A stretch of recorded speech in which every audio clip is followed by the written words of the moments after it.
Hello and welcome. I'm very happy you are here today. This video is made especially for people who want to improve their English skills. Whether you are a beginner or at an intermediate level, this story will help you practice your reading and listening. You can follow along with the words and hear how they sound in natural English. In this video, you will hear a simple but powerful story about a boy who grows up in a small village and faces many challenges. The story shows how he works hard, never gives up, and learns important lessons about success and life. As you listen and read, you will learn new words, understand sentence structures, and improve your English speaking and listening skills. Listening to stories is a great way to learn English. It helps you hear the correct pronunciation and rhythm of the language. Reading at the same time helps your eyes get used to English words and phrases. You can pause the video anytime to practice speaking or to check a word you don't know. You can also listen again to hear how sentences flow naturally. This video is perfect for anyone who wants to build confidence in English. It will also teach you important life lessons that can motivate and inspire you every day. So, get comfortable, open your heart and mind, and enjoy the story. Remember, learning English is a journey, and every step you take is important. It is the story of a boy named Aaron, who once felt lost and broken because he could not read English like the other children. Imagine sitting in a crowded classroom watching your classmates read out loud with confidence, while you stare at the page, unable to understand a single word. The laughter of others feels like a heavy weight on your heart, and the disappointed looks from your teacher make you feel even smaller. You wonder, what is wrong with me? Why can't I be like them? Aaron lived this feeling every day. He walked home with his head down, afraid to be called stupid again. But this is not just a story about struggle. It is a story about a quiet spark, something small but powerful, that begins in the darkest moments. One simple gift from his grandfather changed everything: a worn-out dictionary, a gentle word of encouragement, and the decision to try, even when it seemed impossible. This story is for anyone who has ever felt afraid to speak, too shy to try, or stuck in a moment of doubt. It is for all of us who dream of learning, growing, and finding our voice in a new language. As you listen, remember this: learning English is more than just words. It is a journey of courage and strength. Aaron's story will show you how small steps can lead to big changes. So, let's begin. Let's read and learn together, and find the hope that lives inside every challenge. Chapter 1. The Boy Who Sat in Silence. In a small town where the streets were lined with dusty trees and the air always seemed to carry the smell of rain, a boy named Aaron sat in the corner of a crowded classroom. The desks were old and scratched, and the walls were covered with faded charts of the alphabet. Every morning, the teacher asked the students to read aloud from their books. One by one, they stood up, their voices filling the room with steady, confident words. When it was Aaron's turn, the room felt colder. He stared at the page, the letters swimming in front of him like tiny black ants. The words did not form meaning. They were just shapes, strange and heavy in his mind. His hands trembled as he tried to speak, but his mouth stayed dry and empty. The silence stretched. A few students began to giggle. Someone in the back whispered something cruel, and another boy laughed loudly. The teacher's smile faded into a frown. Aaron, she said softly. You must practice more. Her voice was not angry, but the disappointment in her eyes felt sharper than any shout. Aaron sat down slowly, his face burning. He wanted to disappear into the desk. He wanted the floor to open up and swallow him whole. That day, and many days after, he walked home with his head down. The schoolyard noise faded behind him, but the laughter stayed in his ears. The word stupid echoed in his mind, even though no one had said it aloud that day. He believed it. He believed there was something broken inside him, something everyone else had, but he did not. At home, Aaron often avoided the books on the shelf. He pretended to be busy, helping his mother wash vegetables or carry water, but inside he was hiding. Reading had become a wall he could not climb, and every failed attempt only made the wall seem taller. Evenings were the hardest. His classmates would be outside playing, chasing each other with shouts and laughter, but Aaron stayed in his room, pretending to do homework. Sometimes he would trace the shapes of letters with his finger, wishing they would suddenly make sense, but they never did. One rainy afternoon, he sat by the window, listening to the steady tap of water on the roof. His grandfather, a man with silver hair and deep lines on his face, came into the room. He carried something wrapped in cloth. Without saying a word, he placed it on the small wooden table in front of Arun and slowly unwrapped it. Inside was a book. It wasn't like the school books. The cover was worn, the pages slightly yellow, and it smelled faintly of old paper and sunlight. On the first page, there was a drawing of a small boy standing in a wide field. His grandfather smiled gently. "This was my book when I was your age," he said. "It's not for school. It's for you." Aaron touched the cover carefully, as if it might break. "But I can't read," he whispered. His grandfather nodded, his eyes warm. "Then we will read it together. Slowly. One word at a time." Something in his voice was different from the teachers, different from the other adults who told Arun to just practice. There was no disappointment here, no judgment, only patience. Arun didn't know why, but for the first time the idea of reading didn't feel like a wall. It felt like a small door, and maybe, just maybe, there was a key. That night, as the rain softened outside, Arun sat beside his grandfather under the dim light of the single bulb in their home. His grandfather read the first sentence aloud, pointing to each word.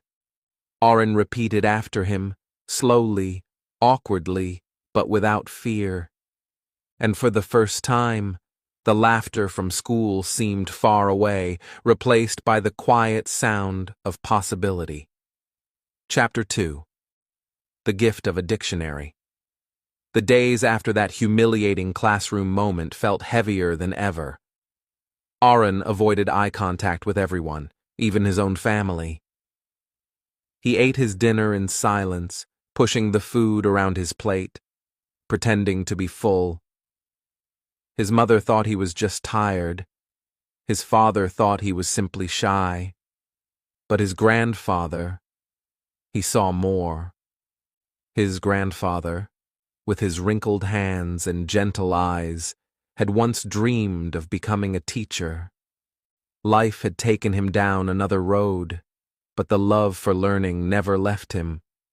He spent his afternoons on the porch, reading old books whose covers had faded from years of sun.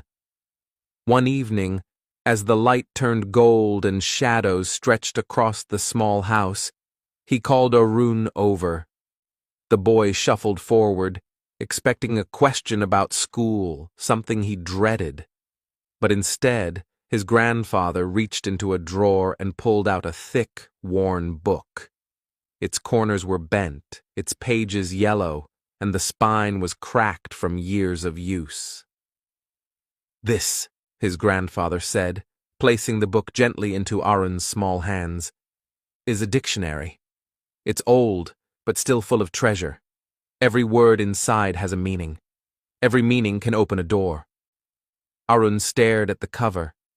He didn't feel excited, only confused. What was he supposed to do with a book full of words he couldn't read? "Start with one word a day," his grandfather continued. "Just one. No more, no less. If you do that, you will be surprised how much you can learn." Aaron wanted to say it was useless, that words only brought him shame in school. But he couldn't bring himself to disappoint the old man, whose hands trembled slightly as he held the book out. So, he nodded. For days, the dictionary sat on Arun's small desk, untouched. He would glance at it before bed, then turn away, pulling the blanket over his head. The laughter of his classmates still echoed in his mind, drowning any thought of trying again. But one night, long after everyone had gone to sleep, Arun lay awake, staring at the moonlight spilling through his window. The house was quiet. Too quiet. He turned his head toward the dictionary. Something about it, its weight, its mystery, called to him. He got out of bed, sat at the desk, and slowly opened the first page. The paper felt rough beneath his fingertips. His eyes landed on a word: apple. It was a word he had heard before, but seeing it on the page was different. He read the definition slowly, his lips moving without sound. Then, taking a pencil, he wrote the word in his notebook. Apple. He even tried to draw one beside it, the round shape awkward but satisfying. A small spark flickered inside him. It wasn't pride exactly, more like a quiet curiosity. He closed the book and went back to bed, but that night, he fell asleep, thinking about that simple word. The next night, he did it again. This time, he found the word river. He pictured the stream near his village, where the water moved gently over smooth stones. He wrote the word down, then whispered it into the stillness of his room. Day by day, a secret routine began to grow. While the world outside was filled with noise, Aaron's room became his own private classroom. The dictionary was no longer just a book, it was a companion, one that never laughed at him, never told him he was too slow. It was still hard. Sometimes he forgot the meaning of words he had learned just days before. Sometimes the letters blurred together and made him feel foolish again. But he kept going. One word a day. His grandfather never asked if he was using the book. He only smiled knowingly whenever he saw Aaron glance toward the desk. And in that quiet, unspoken understanding between them, a seed was taking root, small, fragile, but alive. Aaron didn't know it yet, but he had begun his first silent battle. Not against his classmates, not against his teacher, but against the voice inside him that had always said, "You can't." And though the voice still whispered, each word he learned was a tiny step toward proving it wrong. Chapter 3. Learning in the Shadows. The mornings in Aaron's house were always quiet. The world still slept, the streets outside empty, and even the birds seemed slow to start their songs. But in the small corner of his room, a dim light flickered. Aaron sat cross-legged on the floor, his grandfather's old dictionary open in front of him. His school books lay untouched. Those felt heavy with failure, but this little book of words felt different.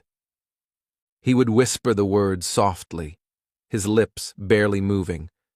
Apple, tree, sky. He liked to say them quietly, as if they were secrets only he could hear. Sometimes he traced the letters with his finger, feeling the shapes, imagining them printed on the pages of his own life someday. After a while, he began to wake up earlier, before his mother called him for breakfast, before the house filled with noise. He would copy words onto small scraps of paper and slip them into his pocket. During the day, in the middle of class, when no one was looking, he would take them out, read them, and repeat them under his breath. At home, he discovered something else: English cartoons. They were silly, colorful, and easy to follow. He turned on the subtitles and began reading as the characters spoke. At first, the words moved too fast, but slowly he caught small ones. Go.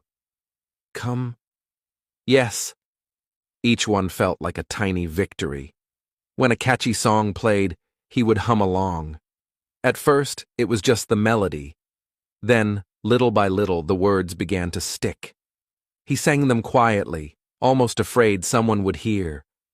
The songs made him feel lighter, like English was no longer a wall blocking his way, but a door that might someday open. Still, at school, things didn't change much. Arun's marks were low. His teachers still shook their heads. His classmates still laughed when he stumbled through a sentence. On the outside, it looked like nothing had improved, but inside, something important was happening. He no longer felt stupid. He felt curious. When someone laughed at him, the sting was still there, but now, in his mind, he would think, "It's okay. I'm getting better. You just can't see it yet." That thought alone made him stand a little taller. Every day after school, he would sit by the small window in his room with the fading light on his face, going through his secret lessons. He would match the sounds from cartoons to the shapes in his dictionary. He would write words again and again until his hand ached. It was lonely work. No one cheered for him. No one said good job. There were no quick results to show. But in that quiet, unseen space, he was building something stronger than marks on a test. He was building belief in himself. Sometimes he imagined English like a giant tree. Right now, he was just planting the seeds, and no one could see anything yet. But deep underground, roots were growing, and one day, he told himself, people would see the leaves and the fruit. The small victories became his fuel. The first time he understood a whole sentence in a cartoon without reading the subtitles, he smiled so wide his cheeks hurt. The first time he remembered a word without checking his dictionary, he whispered, "Yes," under his breath, like it was a secret prayer. Slowly, he began to look forward to these quiet moments. They were his own world, free from judgment. He didn't need to prove anything to anyone. He only needed to keep going. And then, one afternoon, everything began to shift. The teacher walked into class carrying a stack of papers. "Today," she announced, "we will read aloud." She handed Arun a sheet and pointed to a paragraph. His heart started to race. His palms grew sweaty. The old fear returned. But somewhere deep inside, under the fear, there was also something new. A tiny voice that whispered, "You've been preparing for this." And as the classroom fell silent, Arun knew this would be the first real test of his secret progress. Chapter 4. The Day. His voice shook. The classroom felt colder than usual that morning. The ceiling fan spun lazily above, but Arun's palms were already sweaty. He was half listening as the teacher called names, each student standing to read a paragraph from the textbook. Some read fast and confident. Others stumbled. Aaron kept his head down, tracing the lines on his notebook, praying his name would be skipped. It wasn't.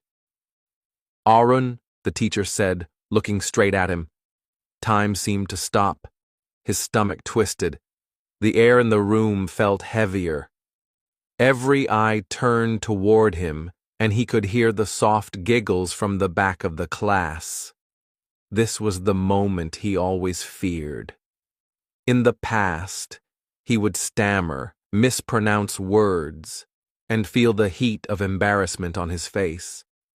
But this time, something felt different. He stood slowly, holding the book as if it might slip from his hands.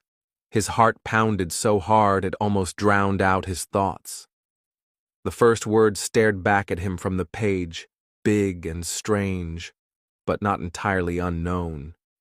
He had seen it before, on the cartoon subtitles he watched every morning in his quiet corner at home. He took a deep breath. The first word came out, shaky but correct. Then another, and another. His voice trembled, his lips unsure, but the words were there. They didn't flow like water, but they didn't stick like stone either. He could feel the room's attention shift. The giggles stopped. Halfway through, he almost lost his place. His hands shook. A familiar fear crept in. What if he ruined it now? But he remembered the songs he sang softly before bed, the way he had repeated words until they felt natural. He took another breath, steadied himself, and kept going. By the time he reached the last line, the room was silent. He closed the book and sat down quickly, avoiding every gaze. Then he heard it. Soft claps from somewhere near the front. One, then two, then more. His teacher gave a small nod, not overly dramatic, but enough for Aaron to notice. He didn't smile. He didn't look proud. Outwardly, he was calm, almost blank. But inside? Inside, something powerful was happening. It wasn't just relief. It wasn't just surprise. It was the spark of a thought he had never dared to believe. Maybe I can do this. It wasn't perfect.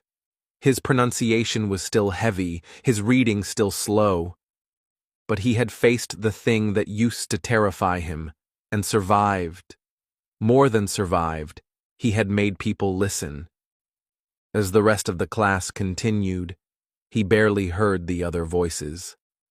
He was too busy replaying that moment in his mind, the moment when the fear didn't win completely. The moment when his voice, shaky, uncertain, still made it to the end. For the rest of the day, nothing seemed quite the same. The teasing felt softer, the stares less sharp. Maybe it was his imagination, or maybe the others had noticed the change too. That night, Aaron lay on his bed, staring at the ceiling. He thought about how far he still had to go. He knew this one small victory didn't mean fluency. It didn't mean top grades. But it was proof that all those quiet hours of practice, all those mornings of whispering words to himself, were not wasted. It was the first time he truly believed he was not stupid. And belief, he realized, was a dangerous thing. Because once you believe you can improve, you start to wonder how much more you can do. The next morning, as he tied his shoelaces, he made a silent decision. He wouldn't just keep learning in secret. He would find more ways, better ways, to grow. If a few months of quiet practice could get him through that reading, then maybe, just maybe, there was a faster path forward. He didn't know exactly where to look yet, but he knew one thing. The world was bigger than his classroom. And somewhere out there, answers were waiting. And that's when his thoughts turned to something he had barely explored before, something that could open doors he never knew existed: the Internet. Chapter 5: YouTube, Subtitles, and Self-Belief. Arun's world began to expand the day he stumbled upon the glowing blue and red icon of YouTube. At first, he wasn't looking for English lessons. He just wanted to listen to songs. But one click led to another, and soon he found videos with titles like "Learn English with Music and Daily English Practice." He watched them quietly, the volume low so no one could hear. The videos were different from his school lessons. They weren't strict or boring. They were friendly, colorful, and full of energy. Some teachers smiled through the screen, speaking slowly, clearly, and kindly, as if they were talking just to him. Arun began to watch them every day after finishing his homework. He discovered something magical: subtitles. For the first time, he could match the words he heard to the words he saw. When the singer in a music video said "Apple," the letters appeared at the bottom of the screen, exactly the same word his grandfather had once told him to write. That small spark from months ago began to burn brighter. Arun started pausing videos every few seconds to write down new words in an old notebook. His handwriting was messy, but each page felt like a step forward. Sometimes he would play a video again and again until he could repeat the sentences without looking. He even began to record himself on his phone, practicing pronunciation. Listening back was painful at first. He could hear every mistake, but instead of deleting the recordings, he kept them. They became proof of his journey. One evening while scrolling, Arun saw a video with the title, "Mistakes Are Good." He almost skipped it, thinking it sounded strange. How could mistakes be good? In school, mistakes brought laughter from classmates and sighs from teachers. But curiosity made him click. The video was simple. A smiling teacher explained how every mistake was a sign you were trying, learning, and growing. If you never make mistakes, the teacher said, it means you're not pushing yourself enough. Arun listened once, then again, then 8 more times. Each replay felt like a layer of shame peeling away from his heart.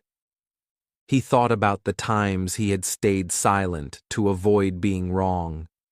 He thought about the dictionary his grandfather had given him, and the early mornings he had spent whispering words in the corner. Maybe all those moments weren't failures after all. They were the path. From that day, something shifted. Arun stopped hiding from hard words. He began trying to speak even if he wasn't sure he was correct. When he couldn't remember a word, he didn't give up. He searched for it online, listened to it, repeated it. Slowly, his fear was replaced by a strange new feeling: self-belief. His room became more than just a place to sleep. It was his secret classroom. The walls held sticky notes with English phrases. His desk was piled with notebooks, and his phone was his window to a world of teachers, songs, and stories.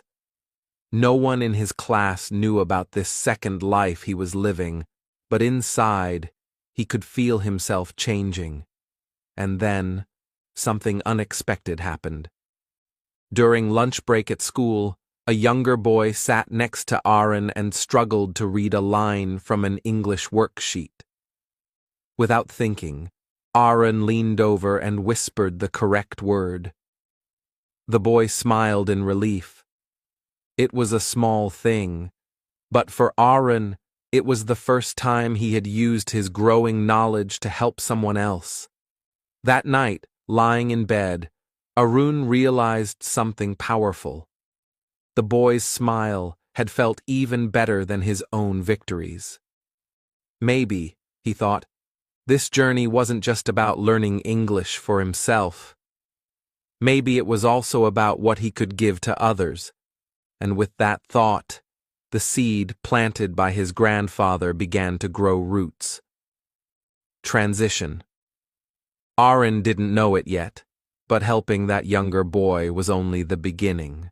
Soon, he would find himself guiding more people than he ever imagined. Chapter 6. Helping One Friend. The afternoon sun hung low over the schoolyard, painting long shadows across the dusty ground.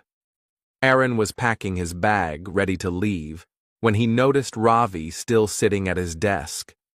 Ravi's brow was furrowed, his lips moving silently over the same sentence in their English book. He looked frustrated, just like Aaron used to look not so long ago. Aaron paused.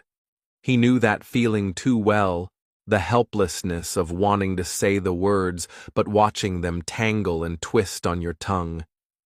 He hesitated for a moment, unsure if he should interfere. After all, he was still learning himself. But something inside whispered, "You can help." He walked over quietly. "Hey, want to try reading it together?" he asked. Ravi looked up, surprised. They started slowly. Aaron broke the words into smaller pieces, pronouncing each syllable, encouraging Ravi to repeat after him. At first, Ravi stumbled. His cheeks turned red.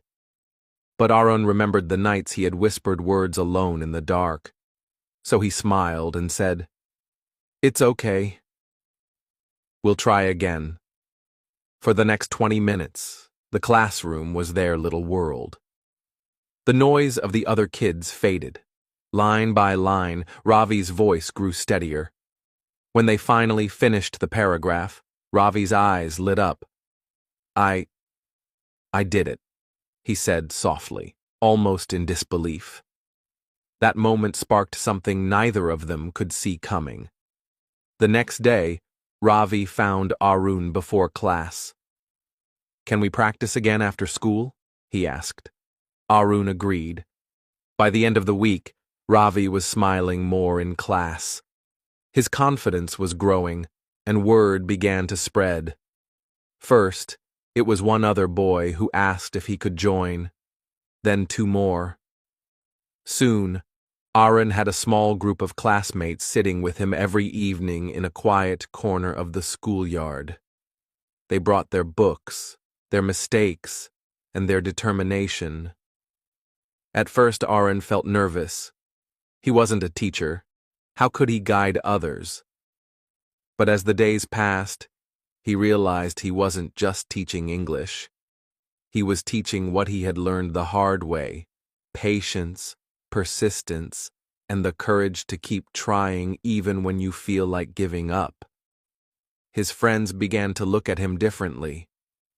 The boy they once saw as quiet and invisible was now someone they admired.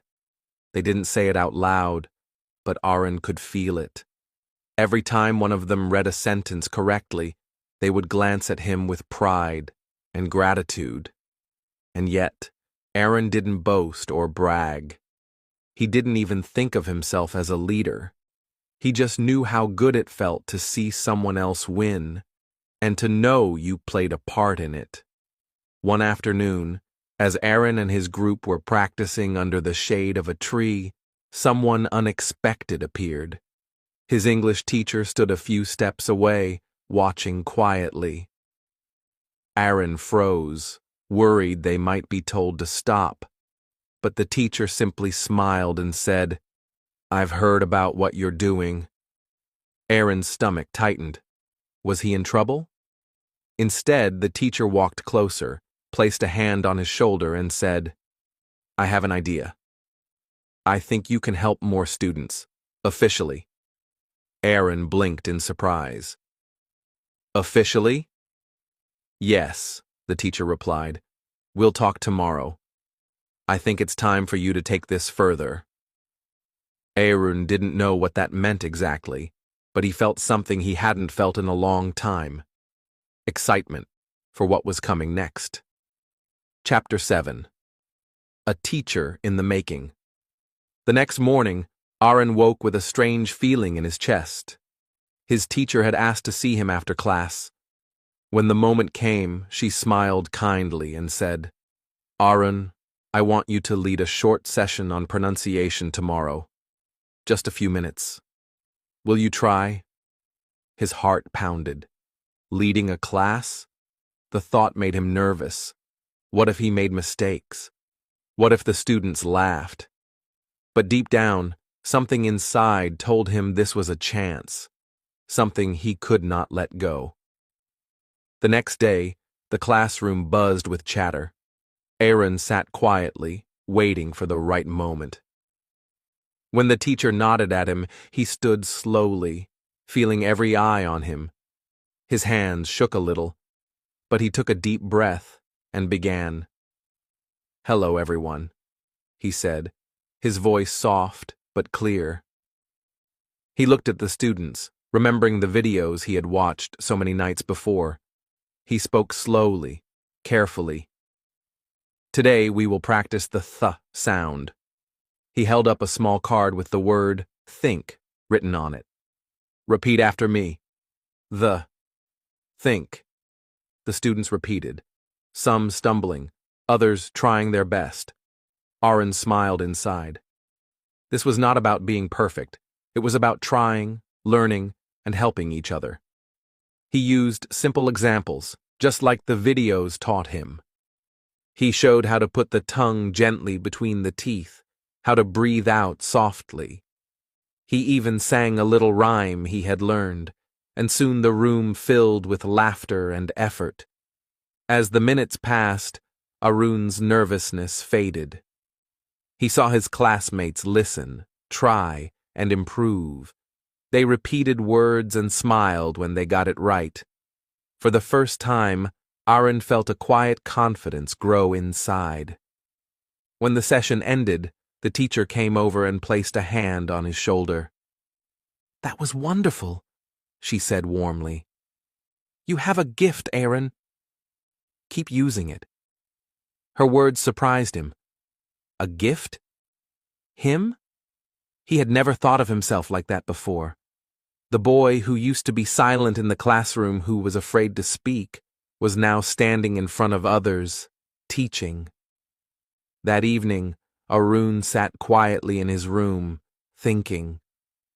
The old dictionary on his desk, the videos he watched, the friends he helped, all of it had led to this moment. He realized that learning wasn't just about passing exams. It was about finding your own strength and sharing it with others.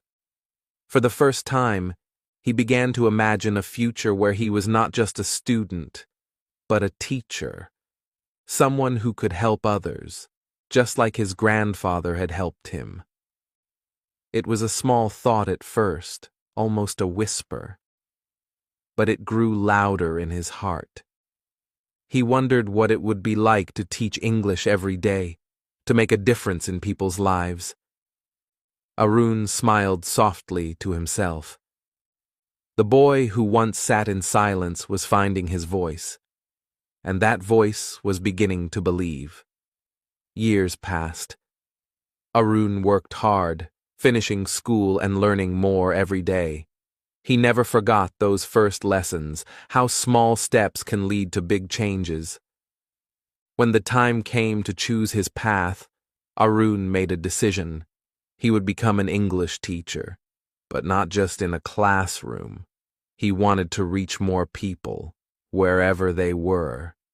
So he chose a new way, teaching English online. It was a new challenge, but Arun felt ready. Because he had learned the most important lesson of all, believing in yourself can change everything. And so his journey continued, from silent struggle to quiet teacher, from fear to hope, from doubt to discovery. The story was only just beginning. Chapter 8. The YouTube channel. When Aaron started college, he had a new dream. He wanted to help more people learn English. not just his friends at school, but people all over the world. But he knew he needed tools. He worked hard, saving every rupee from part-time jobs and small tasks. After months, he finally bought a second-hand phone. It was old and scratched, but to Arun, it was like a treasure. With this phone, he could make videos and share his lessons. He decided to start a YouTube channel. He named it simply, Learn English with Arun. It felt personal, but also hopeful. Arun began making short videos. His first videos were simple. He showed how to pronounce the th sound, the one that had once been so hard for him. He explained how to learn English with music, sharing the songs he had loved. He taught how to read slowly and carefully, just like he had done in the quiet corners of his room. But at first, no one watched. The views stayed at 0 or 1. The comments were empty. It felt like he was speaking into the wind. Sometimes, Arun felt discouraged. He remembered the old days when classmates laughed at him. Was this just the same? Was he invisible again? But he did not give up. He kept making videos, believing that one day someone would listen. Then, something small but powerful happened. One video about learning English with songs got 1,000 views. It was a number Arun never thought possible.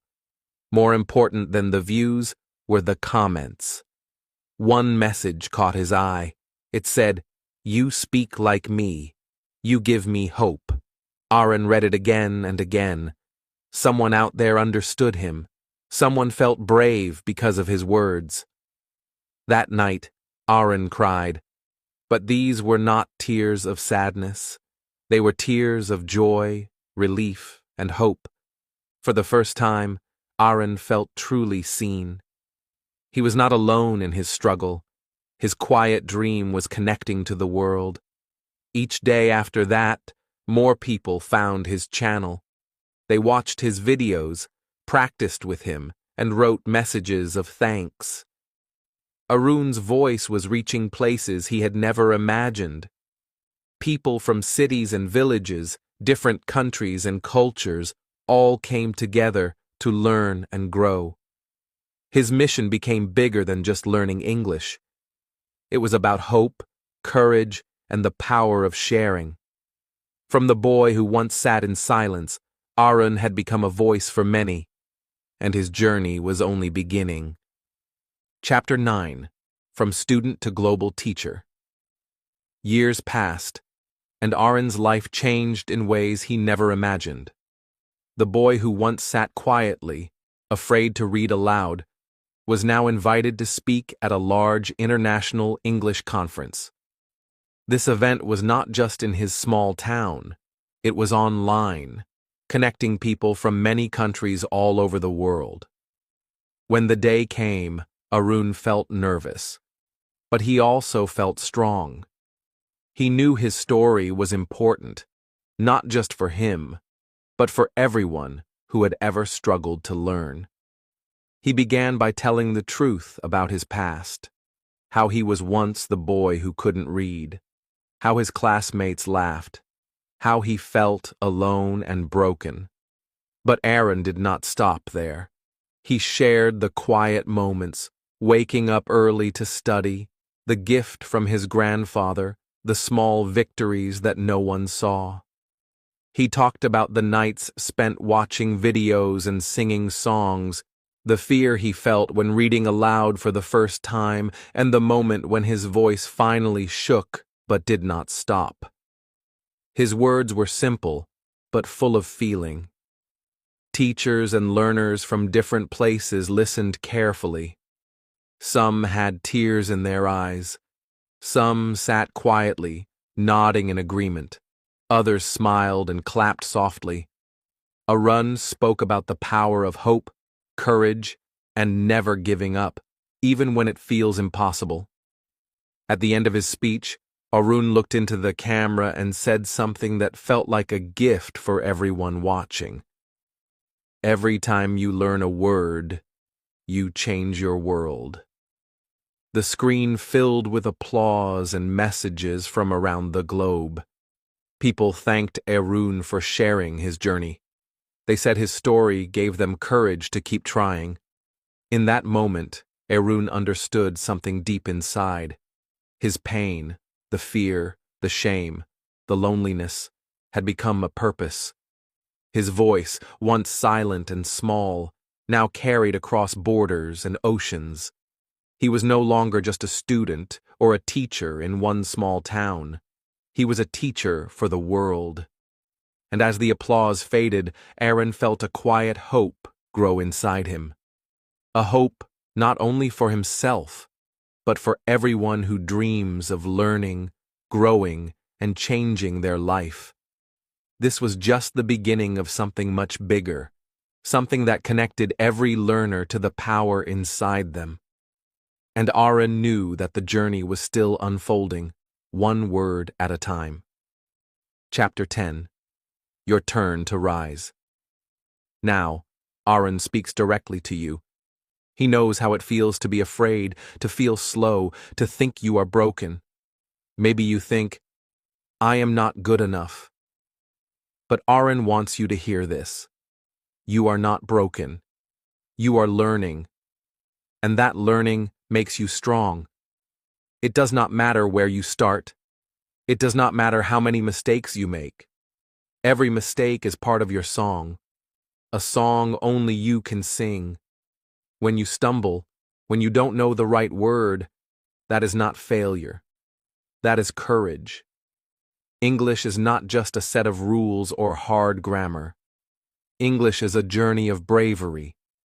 It is the choice to try again, even when it feels difficult. Arun remembers the days when he wanted to hide, when his voice shook, when he thought he would never speak well. But he did not stop. Step by step, word by word, he moved forward, and now he wants you to do the same. You are not alone. Your story is part of a larger story, one filled with people just like you, people who learn quietly in the shadows, people who rise, slowly but surely, people who change their worlds with every new word. If Aaron could rise from silence and fear, so can you.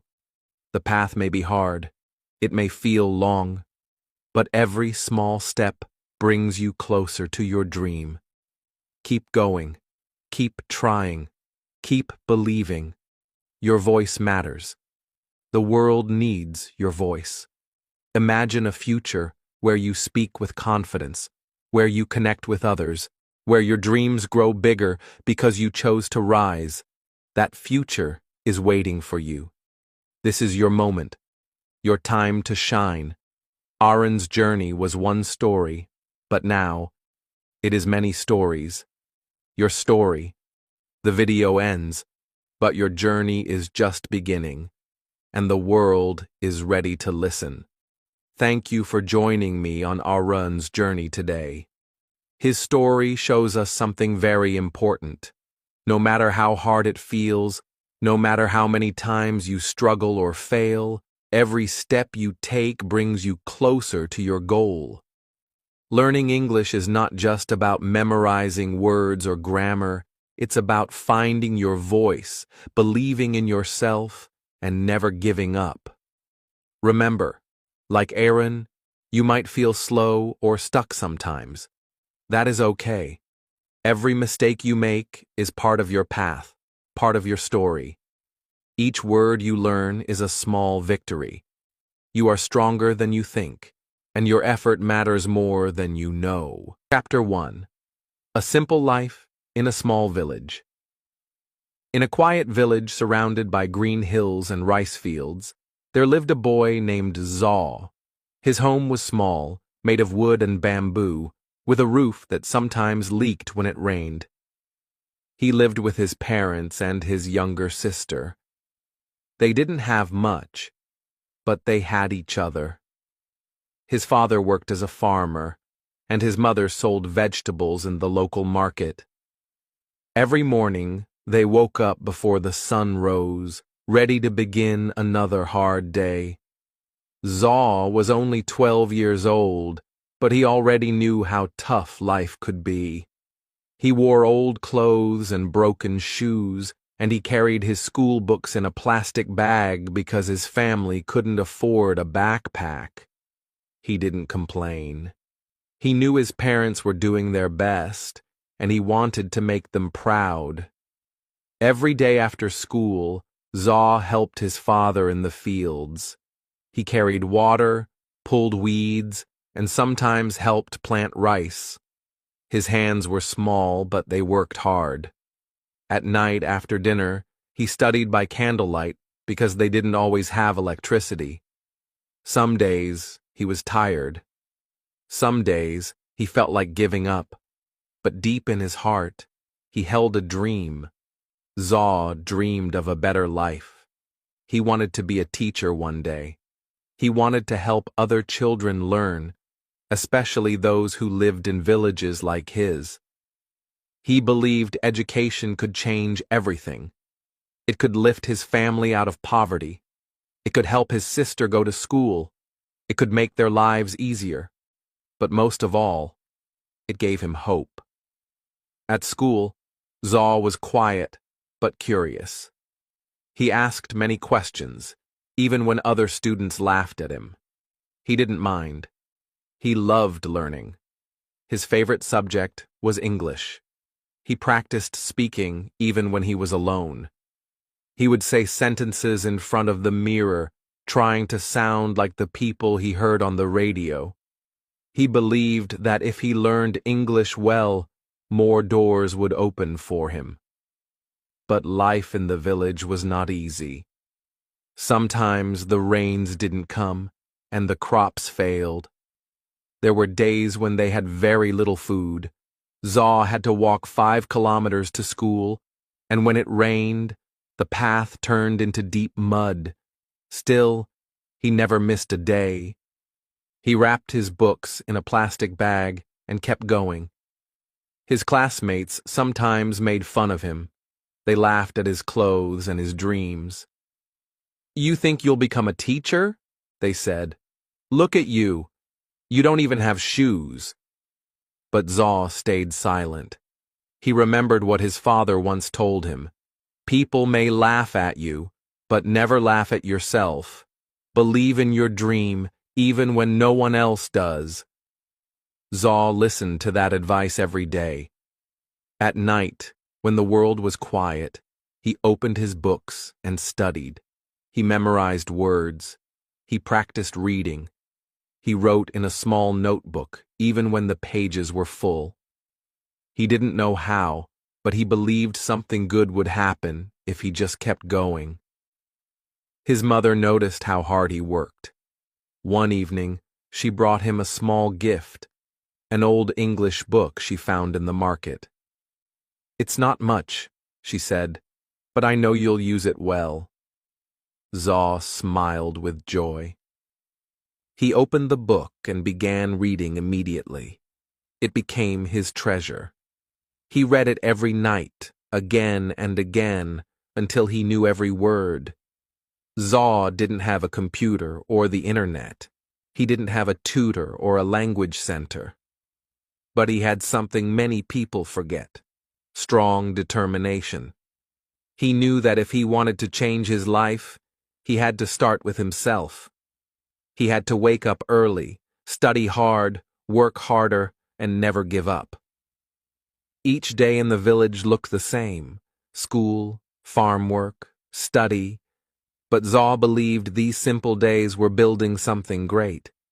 He believed that one day, all the hard work would make sense. He didn't know when, and he didn't know how. But he knew why. He wanted a better life for his family, his sister, and himself. And so the boy in the small village continued his journey, quietly, slowly, but with a heart full of fire. Chapter 2. The First Big Failure. Zaw was working harder than ever. Every morning he woke up before sunrise to help his father in the field. Then he rushed to school, sat in the front row, and listened carefully to every word the teacher said. After school, he studied alone, using his old English book, his small notebook, and his big dreams. He felt proud of his progress. His handwriting had improved. His grammar was getting better. He could read English stories and understand more than before. He even started helping his sister with her schoolwork. Deep inside, he thought, maybe I really can become a teacher one day. At the end of the school year, there was a big English exam. This exam was important. If Zaw passed, he would move to the next level and get a scholarship to attend a better school in the town.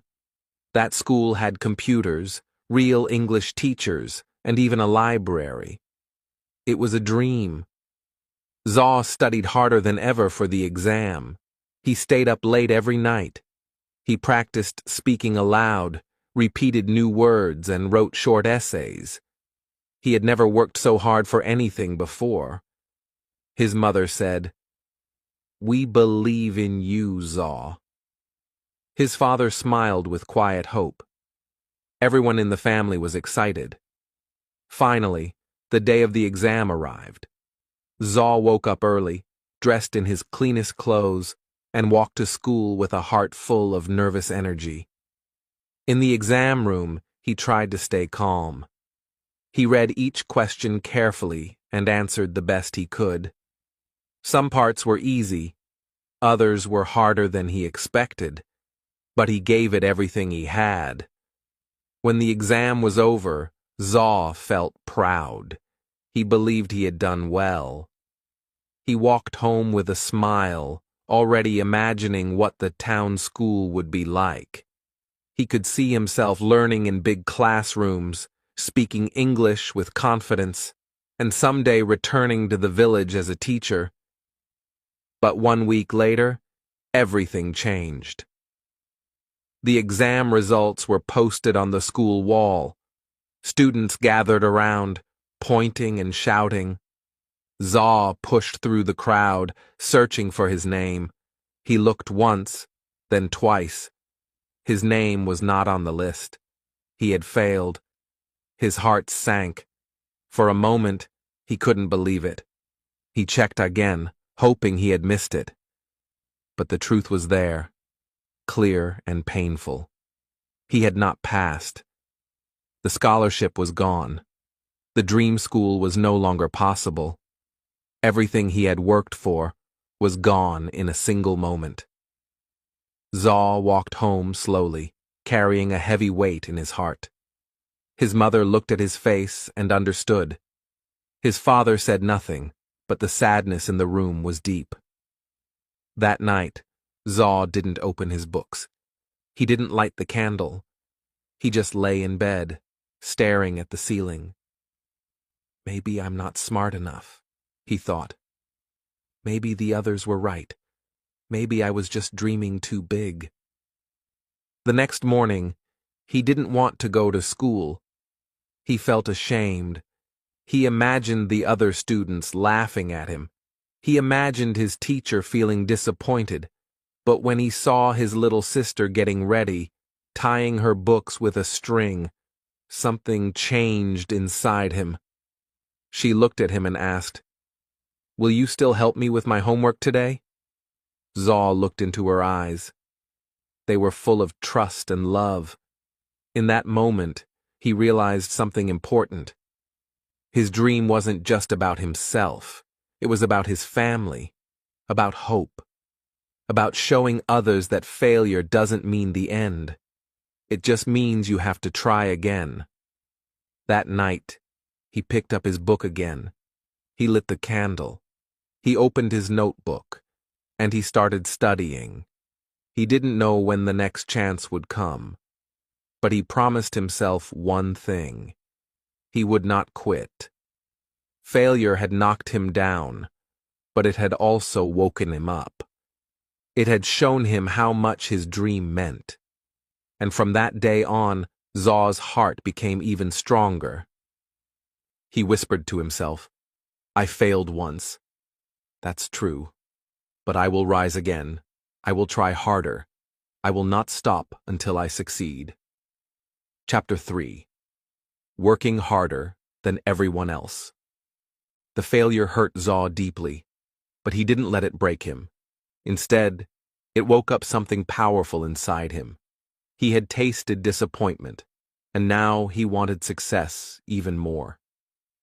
He made a silent promise to himself. From now on, I will work harder than anyone else. I will give everything I have. Zaw began every day before the sun rose. While the village still slept, he was already out in the fields with his father. They walked through the morning mist, their feet wet with dew, carrying tools and buckets. Zaw helped plant seeds, carry water, and cut weeds. Even though the work was hard and the sun was hot, he didn't complain. He knew his father worked this hard every day just to feed the family. Zaw wanted to be strong like him. After the farm work, Zaw quickly washed, changed clothes, and grabbed his books. He had only a short time to eat before he had to walk 5 kilometers to school. The road was rough, and during the rainy season, it turned into deep mud. But he kept walking, even when his shoes got stuck or his clothes got dirty. He didn't care. He had a goal in his heart, and nothing would stop him. At school, Zaw sat in the front row. He listened carefully to every word the teacher said. He took notes, asked questions, and stayed focused. While some students passed notes or laughed at jokes, Zaw kept his eyes on the blackboard. He didn't have expensive books or a smartphone to look up words, but he used everything he had: his mind, his ears, his heart. After school, while others played football or rested, Zaw went straight home to help his mother. He carried water from the well, collected firewood, and helped prepare dinner. His little sister followed him everywhere, asking questions and smiling. He always made time to teach her a few English words, just like a real teacher. In the evening, after dinner, when the house was quiet, Zaw opened his books. Sometimes the power was out, so he lit a candle. He read slowly and carefully. He wrote down new words in a notebook he had covered in plastic to keep safe from the rain. He repeated difficult sentences again and again until he understood. He didn't just study English. He also worked hard on math, science, and Burmese, but English was special to him. It felt like a key that could open doors to the world, to new ideas, to opportunities he couldn't yet imagine. Sometimes he was tired, sometimes he wanted to sleep early, but he pushed himself to stay awake. He reminded himself, if I don't work now, I will stay here forever. But if I try, maybe my life will change. Weekends were not for rest. While others relaxed, Zaw worked even harder. On Saturdays, he went to the market with his mother to help carry vegetables and sell them. On Sundays, he visited the temple, where he asked the monks if he could borrow old books. He read everything he could find, even books with missing pages, even books with words he didn't understand. And when he didn't understand something, he didn't give up. He asked his teacher at school. He asked older students. He repeated the lesson until it made sense. He didn't feel embarrassed anymore. He knew that asking questions was a sign of strength, not weakness. Over time, people began to notice. His teacher said, "Zaw, you are improving very fast." His classmates, who once laughed at him, now asked him for help. Even the village elders smiled when they saw him reading under the tree or walking to school with his plastic-wrapped books. But Zaw didn't let the praise change him. He stayed humble. He knew he still had a long way to go. He hadn't reached his dream yet, not even close, but he felt stronger now. His routine was not just about studying or working. It was about building discipline, growing his mind, and preparing for the next big chance. Every day was a small step forward. And step by step, Zaw was becoming something greater than even he realized. Chapter 4. People laugh, but he keeps going. Zaw had changed. He was no longer the quiet boy who sat at the back of the class, afraid to speak. Now he studied hard, asked questions, and helped others. But not everyone supported him. Some people still laughed at his dreams. At school, a few classmates made fun of him. "Look at Zaw with his broken sandals and his old books," one boy said. "He thinks he's going to be a teacher, maybe even a rich man." Others laughed loudly. "Maybe he will fly to London next year," they joked. Zaw heard the laughter. He felt it in his chest like a sharp pain. At first it made him sad. He wanted to explain himself, to say, "I'm not better than you. I just want a better life." But he stayed quiet. He had learned something important. You don't have to answer every voice.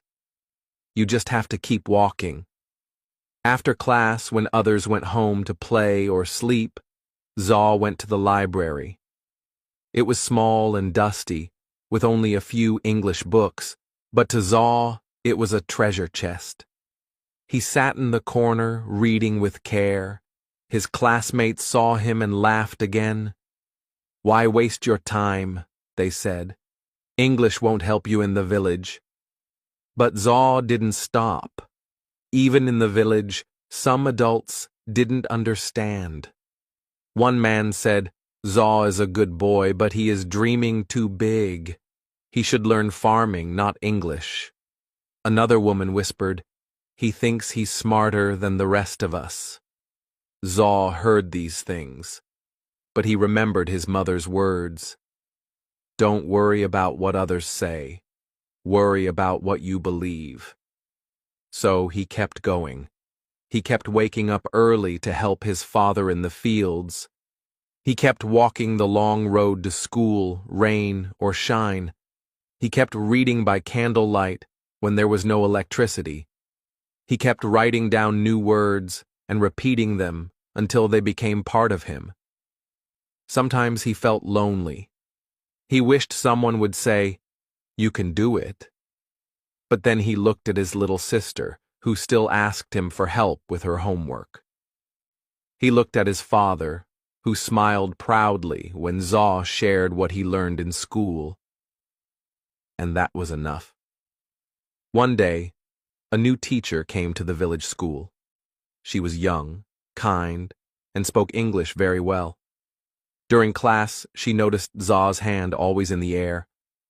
After school, she called him and asked, "Why do you work so hard, Zaw?"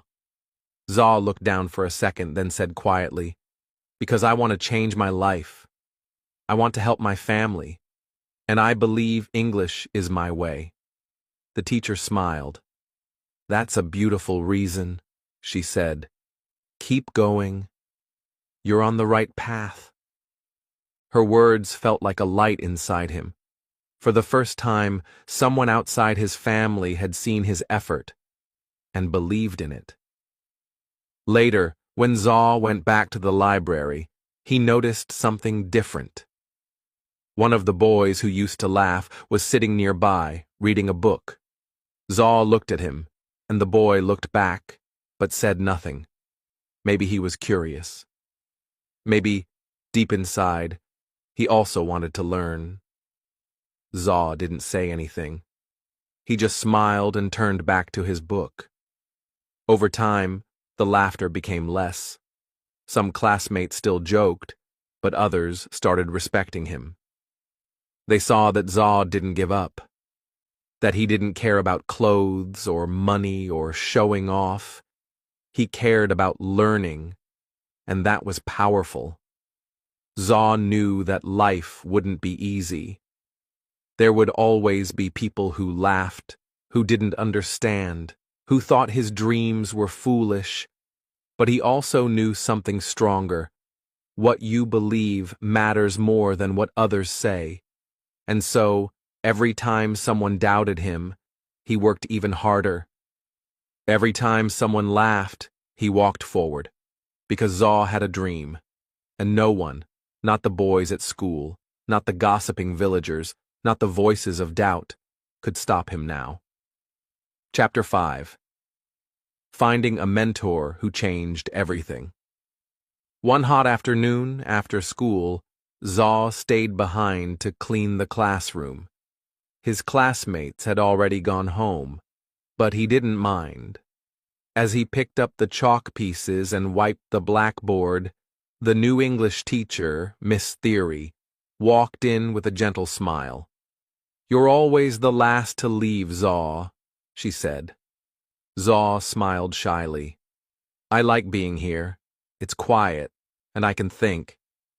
Miss Theory looked at his notebook lying open on the desk. It was filled with English words, grammar notes, and small drawings to help him remember things. She flipped through the pages and said, "You've taught yourself a lot." "That takes real discipline." Zaw didn't know what to say. No teacher had ever spoken to him like that before. Then she asked a simple question that changed his life. "Would you like me to help you after school?" Zaw's eyes widened. "Really? You have time?" Miss Theory nodded. "If you're willing to work, I'm willing to guide you." From that day on, Zaw stayed after class 3 times a week. Miss Theory helped him with pronunciation, sentence building, and reading stories aloud. She corrected his mistakes, but always kindly. She gave him new books to read, ones with interesting stories and simple English. She even taught him how to write short essays and letters. But her help wasn't only about English. Miss Theory also taught him how to believe in himself. She often said, "Success isn't about being lucky. It's about being ready when the chance comes." Zaw listened to every word. Her lessons were more than just grammar rules. They were life lessons. She told him stories about her own childhood. She also grew up in a small village. Her parents were farmers, just like Zaw's. But she studied hard, received a scholarship, and later became a teacher so she could return to help students like him. "Never forget where you come from," she said, "but don't let it decide where you're going." Zaw began to feel something new inside him: hope. Before meeting Miss Theory, he thought he had to do everything alone. But now he saw that one kind person could make a big difference. One day, she handed him a flyer. It was an announcement for a youth English camp in the nearby town. It was a weekend event where students from different schools came to learn and practice English together. Zaw looked at the paper. "I've never been to a camp before," he said nervously, "and my English, it's not that good yet." Miss Theory smiled. "That's why you should go. You don't need to be perfect. You just need to be brave." Zaw asked his parents for permission. At first, they were unsure. The town was far. They didn't have money for the bus. But when they saw how much it meant to him, his mother quietly sold some vegetables she had saved. His father gave him his old bag. "Go and learn," they said. "Then come back and teach us." The camp was a new world. There were over 50 students, all speaking English, playing games and sharing ideas.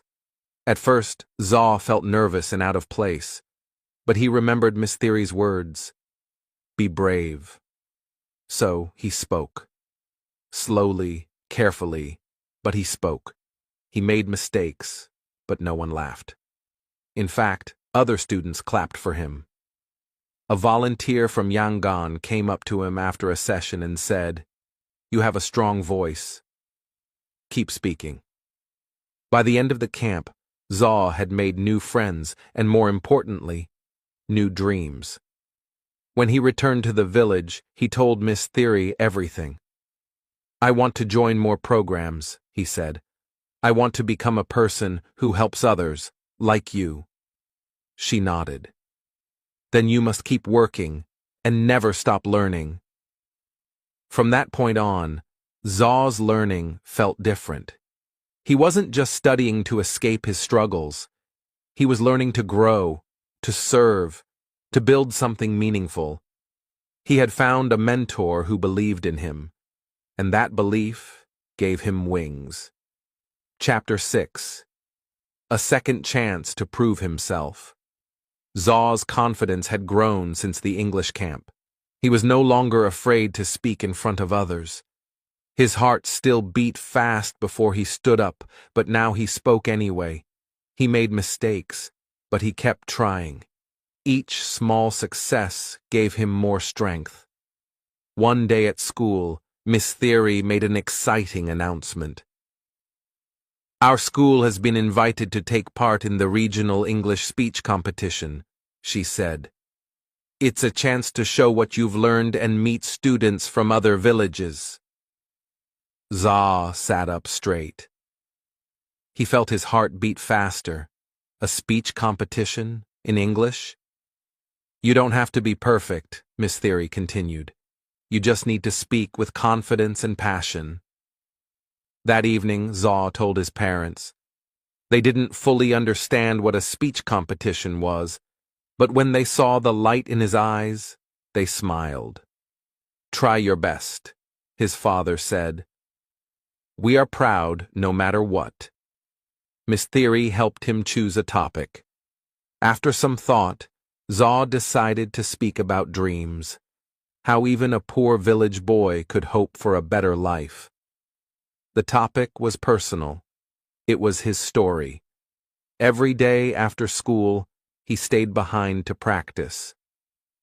He stood in front of the empty classroom and read his speech out loud, again and again.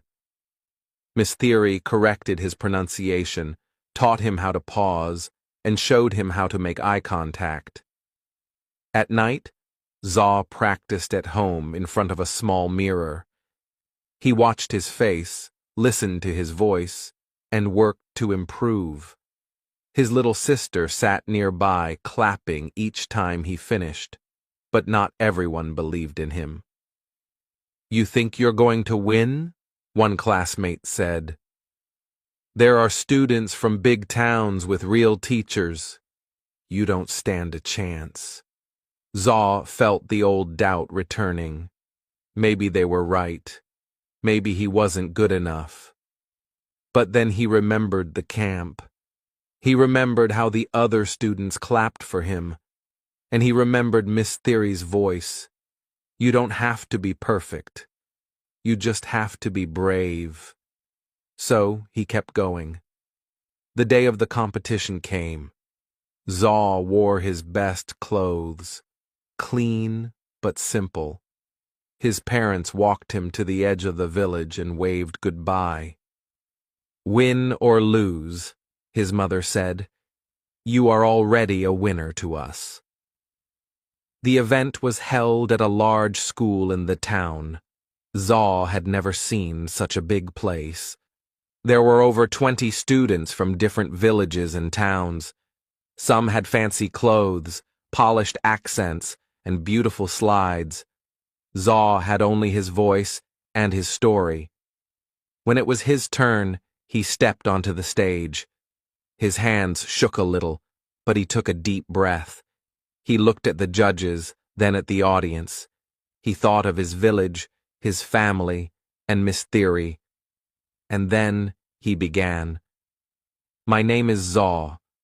I come from a small village where most people don't speak English, but I believe that dreams can grow anywhere." He spoke from the heart. He shared his story, the struggles, the laughter, the late nights, and the hope. His voice was not loud, but it was full of truth. When he finished, the room was silent for a moment. Then came the applause. After all the speeches were done, the judges announced the results. Zaw didn't win first place, but he won something more meaningful, the most inspiring speech award. It wasn't about perfect English. It was about courage, honesty, and effort. He stood on stage, holding the small certificate in his hands. His heart was full. He had proved something, not just to others, but to himself. When he returned to the village, Miss Theory met him at the school gate. "You did it," she said with a proud smile. Zaw nodded. "I didn't win the competition, but I won a second chance to believe in myself." Chapter 7.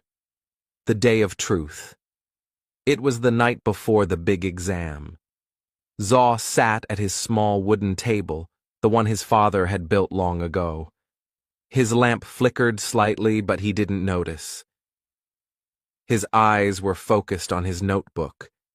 He had been studying for this test for months, the national exam that could decide his future. If he passed, he could apply for a scholarship and go to a better school in the city. If he failed, he would have to stay behind, helping on the farm like before. There was no second chance this time. He closed his book and looked up at the moon outside. The village was quiet. Everyone else was asleep, but he couldn't rest yet. His heart was full of thoughts. "Have I done enough?" he asked himself. "What if I forget everything tomorrow?" He remembered Miss Theory's words, "Don't fear the result. Trust your effort." Taking a deep breath, he finally closed his books and went to bed. But sleep didn't come easily. His mind kept repeating formulas, grammar rules, and essay ideas. The next morning, the sun rose slowly over the fields. Zaw got up early, washed his face, and wore his clean school uniform. His mother handed him a small bag with snacks, and his father gave him a strong pat on the back. No words were needed. Their eyes said everything. "We believe in you." The exam center was in a nearby town. Zaw rode there on the back of an old truck with other students. No one spoke much. Everyone was nervous. The air was filled with tension. When they arrived, students lined up outside a large school building. Some were reviewing notes, others were whispering to themselves. Zaw stood quietly, eyes closed, trying to calm his racing heart. A bell rang. It was time. Inside the exam room, the air was cool. Rows of desks stood like soldiers. Zaw found his seat and sat down. The invigilator walked in with a serious face and handed out the papers. "Do not open the test until I say," she instructed. Zaw stared at the closed paper in front of him. His hands were slightly sweaty. His legs felt heavy. He whispered a small prayer in his heart, not for luck, but for focus. "Begin." He opened the test. The first page was English, his favorite. He smiled slightly and started writing. Vocabulary, grammar, reading comprehension. He answered carefully, one question at a time. The next part was math. Not his strongest subject, but he had practiced every night. When he got stuck on a problem, he closed his eyes, took a deep breath, and remembered what Miss Theory had taught him. Don't panic. Think slowly. Hour after hour passed. His hand hurt from writing. His eyes felt tired, but he kept going. Then came the final part, the essay. He had to write about a personal goal. His heart jumped. It was the perfect topic. He wrote about his dream of becoming a teacher one day. He described how he wanted to help students in poor villages, just like Miss Theory had helped him. His words were simple, but full of meaning. When the final bell rang, he put down his pen. It was over. He walked out of the room feeling light and heavy at the same time. Some students looked happy, others looked worried. Zaw didn't know how to feel. He had done his best, but still doubt whispered in the back of his mind. On the way back to the village, he looked out at the passing trees and rice fields. Everything looked the same, but inside, he felt different. He had faced his fear. He had given it everything he had. At home, his parents welcomed him with warm smiles and a hot meal. His little sister hugged him tightly. "Did you win?" she asked. Zaw smiled. "I don't know yet, but I didn't give up. That's what matters." That night, for the first time in many weeks, he slept peacefully. He had faced the day of truth, and he had walked through it with courage. Chapter 8. Success After Struggle. Weeks passed after the exam. Zaw returned to his daily life, helping his father in the fields, feeding the chickens, and walking his sister to school. But something was different now. He had faced his fear. He had finished the exam with full effort. Still, deep in his heart, he waited for the result. Each day, he walked past the school notice board, hoping the results had arrived. Some of his classmates were confident. Others looked worried. Zaw said nothing. He kept working, kept studying, kept believing. Then, one morning, Miss Theory stood outside the classroom with a paper in her hand and a wide smile on her face. "The exam results are here," she said. All the students ran to the board. Zaw's heart pounded. He didn't want to look. What if he had failed? What if all the work meant nothing? But then, Miss Theory touched his shoulder. "Zaw," she said softly, "you did it. You passed, with one of the highest scores in the region."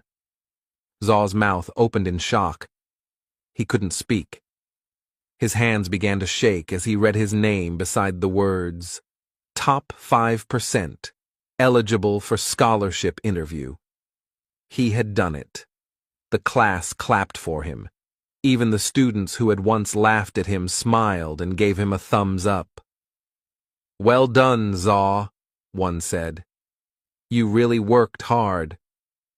Zaw felt a warm pride rise inside him, not because he wanted to show off, but because this success had come from pain, sacrifice, and effort.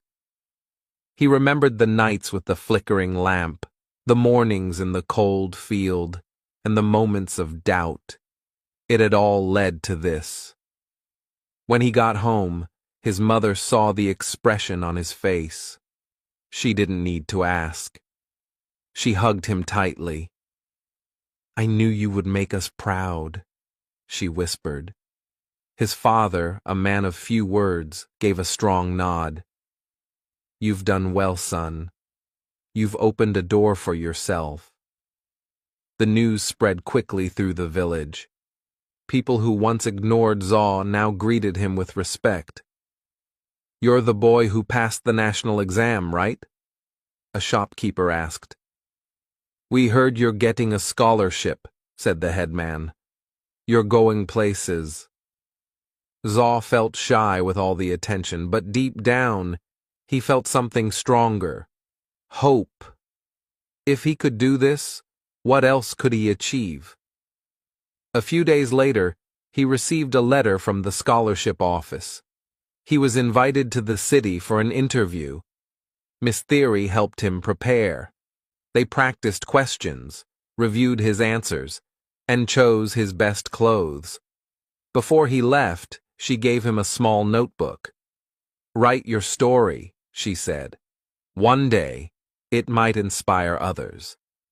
In the city, everything felt big and new. Tall buildings, noisy traffic, and bright lights. But Zaw stayed calm. He walked into the interview room with confidence. The interviewers asked him many questions about his goals, his family, his challenges. "Why do you want this scholarship?" one of them asked. Zaw looked them in the eyes and answered, "Because I want to become a teacher and help students like me.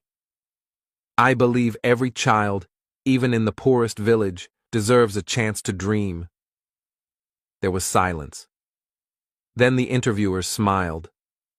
A week later, the final letter arrived. Zaw had been chosen. He was going to the best school in the region, all expenses paid. Books, housing, food, everything was covered. Zaw held the letter in his hands and cried. Not tears of sadness, but of deep, quiet joy. He stood outside his house and looked up at the sky. The stars seemed brighter. The wind felt softer. He whispered to himself, "This is only the beginning." Chapter 9. Giving Back to the Community. Zaw stepped off the bus and looked around at the village where he had grown up. The dusty roads, the green rice fields, and the small wooden houses all looked the same. But he had changed.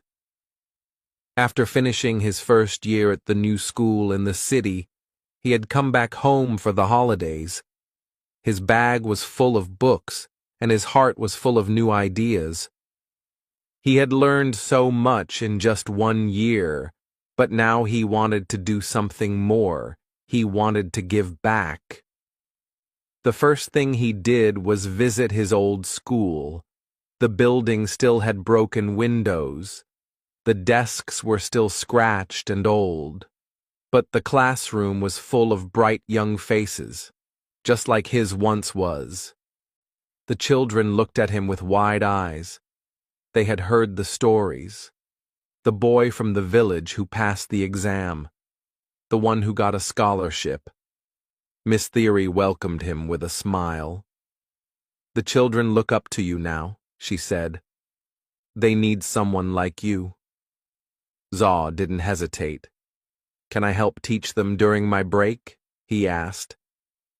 So every morning Zaw returned to the classroom, not as a student, but as a helper.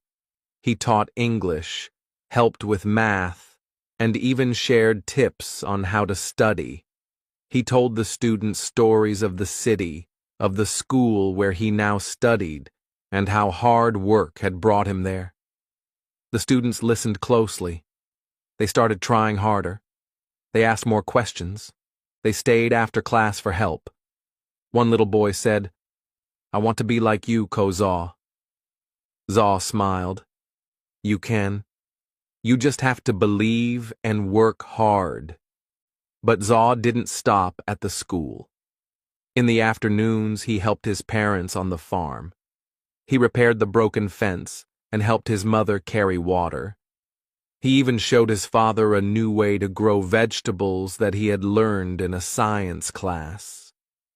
In the evenings, he organized a small study group at the village monastery. Children and teenagers came with their books. Some of them had no electricity at home, so Zaw brought candles and helped them study under the soft, flickering light. At first, only a few kids came, but soon more joined. The room was full of laughter, learning, and hope. Even the village elders noticed. One of them said, "He left to learn, but he came back to teach." Zaw felt proud, but not for himself, for his village, for his people. He knew he was not the only one with dreams. Many children had the same fire in their hearts, but they needed someone to light the way. One day, Zaw gathered the children under a tree and gave a small talk. "I was just like you," he said. "I had no special gifts. I was poor. I failed once, but I didn't give up. And now I'm learning in a place I never thought I'd reach. You can do the same. Start small, keep going, and one day you'll fly." The children clapped. Some even cried. Parents began to thank Zaw.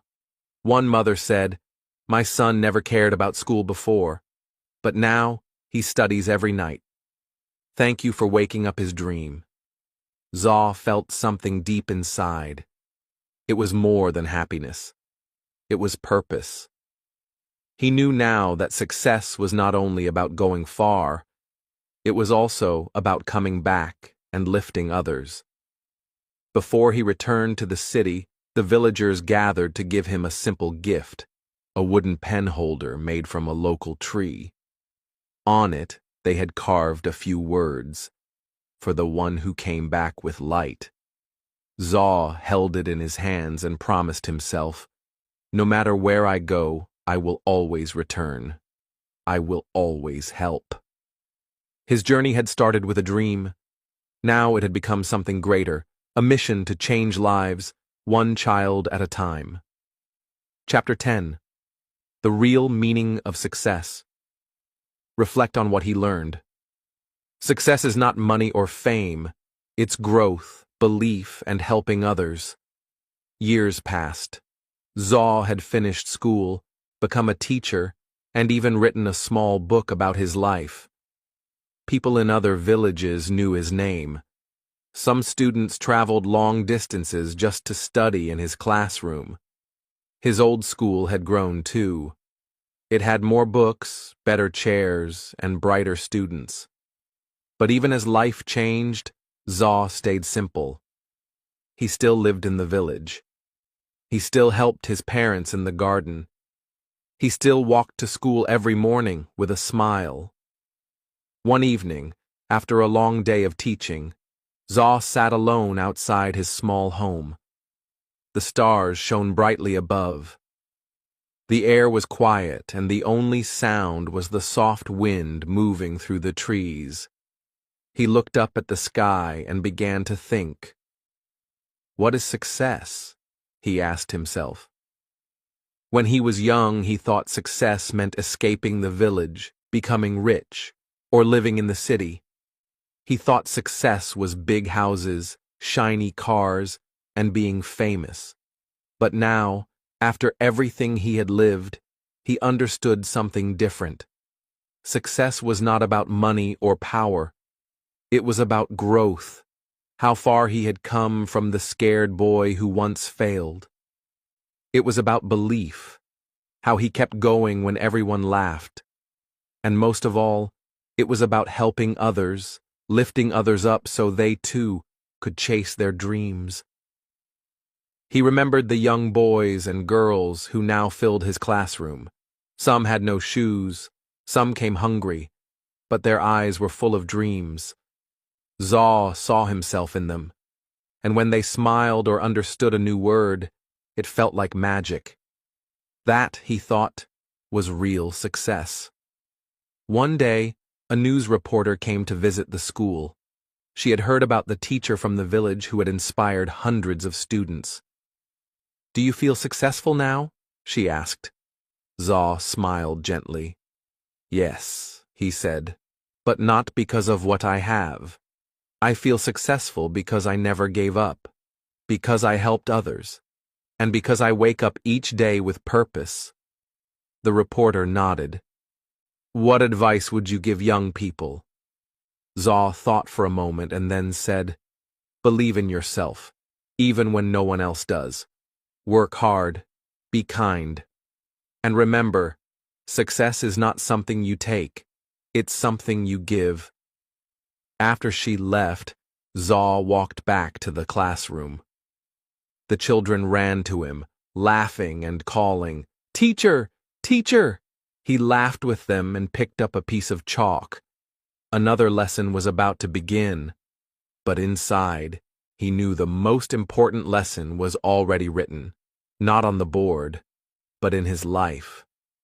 Success is not a destination. It's the journey. It's becoming better than you were yesterday. It's lifting others as you rise. It's staying true to who you are, no matter how far you go. And in that quiet moment, surrounded by smiling children and a simple village, Zaw felt something he would never forget. He had truly succeeded. Thank you so much for watching and listening today. I hope you enjoyed the story and found it helpful for your English practice. Remember, improving your English takes time and patience, but every word you read and every sentence you listen to brings you closer to your goal. If you liked this video, feel free to watch it again or practice speaking along with the story. Repeating and listening multiple times can really help you remember new words and improve your pronunciation. You can also try writing your own sentences or telling the story in your own words. That is a great way to build confidence. Learning a new language is not always easy, but it is very rewarding. Stories like this one not only help you improve your skills, but also teach important lessons about life and success. Keep believing in yourself and keep practicing every day. Small steps make big changes. If you want to keep learning, I have many more videos with interesting stories and useful English lessons. Be sure to check them out and continue your journey. Your hard work will pay off. Thank you again for spending time with me today. I am proud of you for choosing to learn and grow. Keep practicing, stay motivated, and never give up.